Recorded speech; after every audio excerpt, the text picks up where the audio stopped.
Yo, what's up? Welcome back to another episode of the Swiss NBA Friday. Looks like I'm going to have back-to-back losing days here. Thursday's games are still going on, but I lost the Raptors. It's looking like Jazz is going to be a loss. I mean, there's still some time left in the fourth quarter, but looking like this is going to be a loss. Not really mad about those two, though. I mean, I've bet the Jazz and the Raptors 9 times in the last 2 weeks, and I'm 8-1 in those bets. So when a team's paying you out, even if you don't like the spot, I don't feel like I made a mistake by sticking with the two teams that have been paying me. The only bet tonight that I truly regret is the Kings. That's just looking like the straight wrong side. Just a bad bet, laying that many points with a Kings team that sucks at home. That was just bad. But yeah, whatever. Let's put it in the past, move on to Friday. And by the way, the Kings game's still going. They might come back and cover, like by the time you're watching this, but it doesn't look good. Anyway, Friday, I think we got 8 or 9 games on the slate. The Warriors game got postponed, so I think it's 8 games. I'm going to go through 4 or 5 of them. We'll see how much time we have. Let's go. Update. So I ended up losing every single bet tonight. Just wow. And like I said, I'm not mad about the Raptors, not mad about the Jazz. You ride her till she bucks you. You don't ride at all. But the way the Grizzlies just lost, that plus 12.5 was mind-numbing.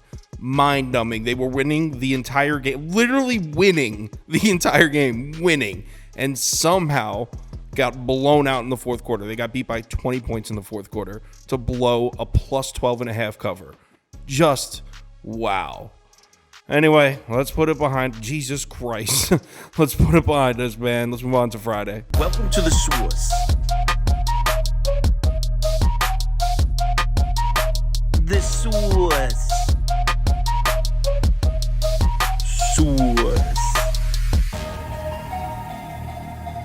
Hey, get the Swiss. So I actually skipped the first 2 games here. It was Sixers at Magic and Spurs at Hornets. I'm skipping those 2. Didn't have time to do every single game. Obviously, we'll go through them on the live show tomorrow at 4 p.m. So first up, let's start with probably the best game of the night. You got Denver on the road in Boston. Celtics laying 5.5 points at home, which is up from 4. I think it opened at 4.5. So this line's been moving towards Boston. Total sitting at 233.5. Let's take a quick look at the spreadsheet. And according to the model, we're right on point with the sports books here.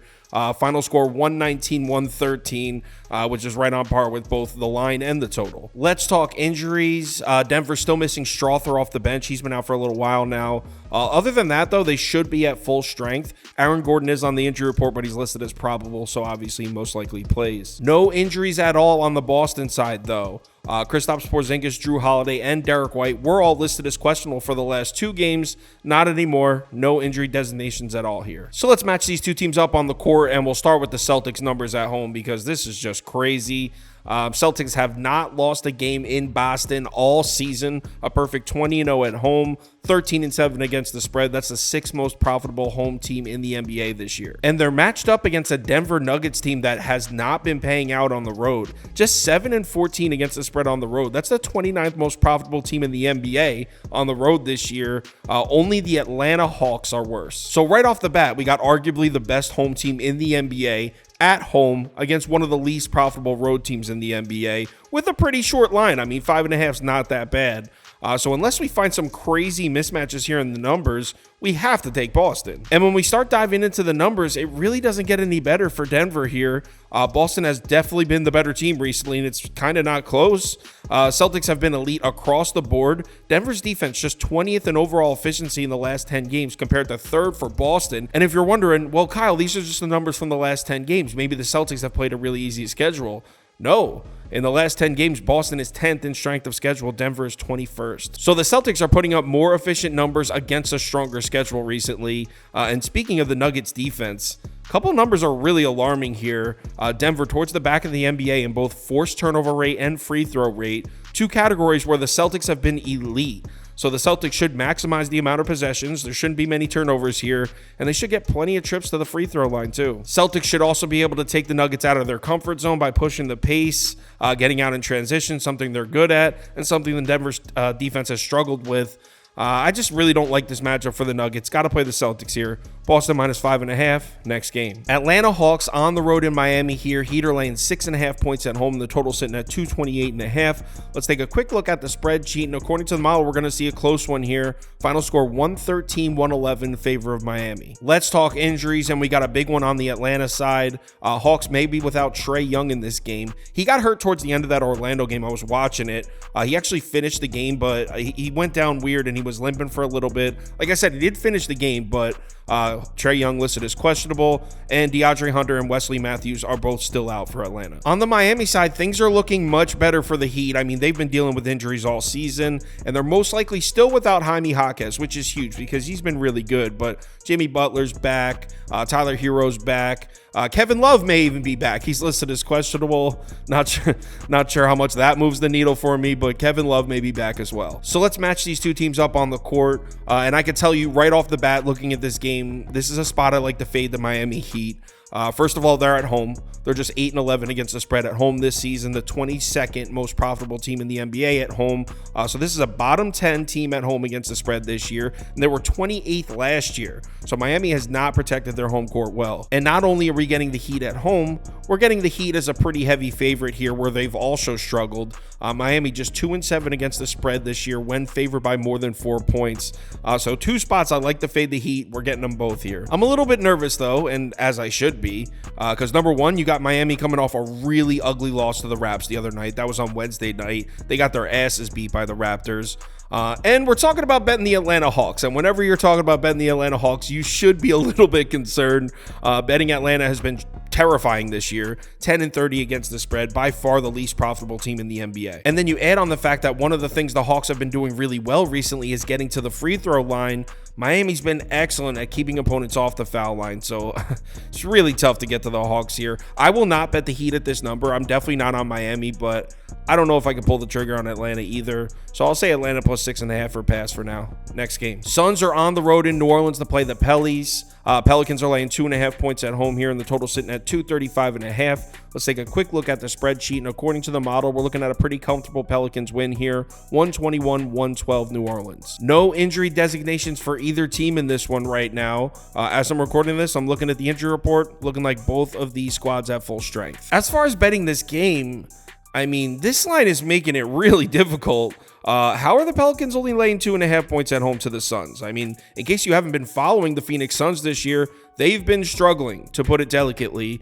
They're almost in Atlanta Hawks territory. They're the second least profitable team in the NBA behind the Hawks at 14-25-1 against the spread. They're 3-7 against the spread in their last 10, 1-4 against the spread in their last 5. If you're the type of person that blindly takes the really sharp spots, the lines that don't make sense, then take the Suns here, but I'm going on the square side. I'm on the Pelicans. This line is disgusting. I'm still doing it. Maybe there's somebody on the Pelicans that's going to sit this one out and it hasn't been released yet. Not sure. Maybe I'm the squarest dude ever. Give me Pelicans minus 2.5. Next game. Brooklyn Nets are on the road out in LA to play the Lakers. Lakers are currently laying 6.5 points at home with the total sitting at 227.5. Let's take a quick look at the spreadsheet. And according to the model, we're looking at a close game. Lakers win though. 115-112 Lakers. Injury wise, Nets are in pretty good shape here. Day'Ron Sharpe is going to miss another game. Other than that though, they should be good to go. Bridges is listed as probable, so I'm assuming he's going to play. On the Lakers side, we're pretty much looking at the same injury report we've seen for the last few Lakers games.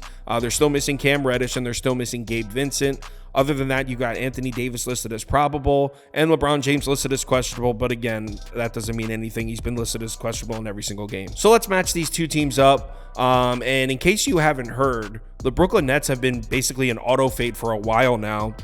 After starting off the season, the most profitable team in the NBA through 23 games, they've hit an absolute free fall. Just 2-14-1 against the spread in their last 17, 0-10 against the spread in their last 10 on the road, 1-9 against the spread in their last 10 versus Western Conference opponents. But as crazy as it sounds, I kind of like this matchup for Brooklyn a little bit. The Lakers' strength on the defensive end is protecting the rim. Obviously, we know that. They struggled on the perimeter, especially against above the break threes. This Nets offense has zero interest in going to the basket. I mean, they live and die by jump shots. Look at the Nets shot frequency from 3 in the last 10 games. They're 10th from above the break and 3rd from the corner. Now, they haven't really been hitting them. That's one thing, but maybe they get hot against a Lakers defense that's really struggling to stop those. And look, relying on jump shots is a crapshoot, especially on the road. It's kind of like relying on a downfield passing attack on the road. Like sometimes it's just not there. You'd much rather bet a team that could run the ball, just like you'd much rather bet a team that can get to the basket and get to the foul line. But still, on paper, I like this matchup, and this Nets offense may finally be able to put together a good game against the Lakers defense they match up really well against. And then we flip it over to the other side of the ball. Same story. We know what this Lakers team likes to do. They don't shoot outside shots. They take it to the rack. They get to the foul line. You want to know where the strength of the Nets defense is? Protecting the rim. Brooklyn actually has a top 10 interior defense in the last 10 games. So even during this cold streak, the Nets have done a really good job protecting the basket. And then you look at the spot. You got the Nets coming off an embarrassing loss to Portland where they were 6.5-point favorites, lost outright. And you got the Lakers coming off a huge win on ESPN over Luka Doncic and the Mavs. It was a big win for the Lakers. I mean, this home game against an Eastern Conference team in the Nets, this is not a game the Lakers have circled, man. Look, I'm not going to sit here and tell you to bet a team that's 2-14-1 against the spread in their last 17. I'm not going to do that. You make your own decision. I will tell you that I'm going to bet the Nets here. I might even sprinkle the money line. I think this is a good matchup for them. I think we'll finally see the Nets show up. I almost feel crazy saying it, but give me the Nets. Brooklyn plus 6.5 and maybe a little bit on the money line. Like I said earlier, live show at 4 p.m. Jay Briggs is going to join us. Prop Beaver. I think it'll just be the three of us.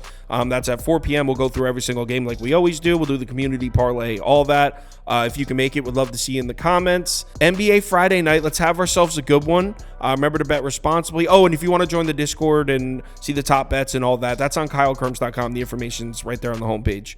Anyway, bet responsibly. Talk to you in the Discord.